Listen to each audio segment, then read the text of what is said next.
কোথায়কার উনি? আপনি কোথায় থেকে আসলেন? আমি ভাষা ভাড়া নিয়েছিলাম, বাসা ভাড়া নিয়েছিলাম, ভাইয়ের বাসা। আমরা শুনছি কি এই বাসাতে এরকম একটা কাহিনী ঘটছে। তো আমরা কি কাহিনীটা কি? কাহিনী হচ্ছে কি ওই মহিলা একে যে সময়বেলা এলাকার মানুষজন ধরছে আর কি, ঠিক আছে। তে আসে এখানে দেখছে এরকম বিষয়, তখন থেকে আপনার রাত্রি 9টা থেকে প্রায় 1টা পর্যন্ত এই বিষয় কাটাকাটি। কারা ধরলো? এলাকাবাসী, এলাকার মানুষজন, এলাকার মানুষ ধরে এখানে রাখছে। এখানে পুলিশ প্রশাসন আসছিল, তারা আসছিল সবাই মিলে এখানে এ পর্যন্ত লাস্ট পর্যায়ে আমরা কি বিয়ে সম্পন্ন হচ্ছে। বিয়ে।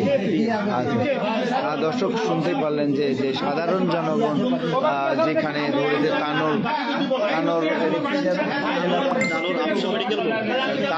তানোর আমশো মেডিকেল মোড়ে যে এই ভাইটি বাসা ভাড়া নিয়েছিলেন, ভাইয়ের বাসা ঢাকায়, আর মেয়ের বাসা আমাদের তানোরেরই সিনিয়র গ্রাম।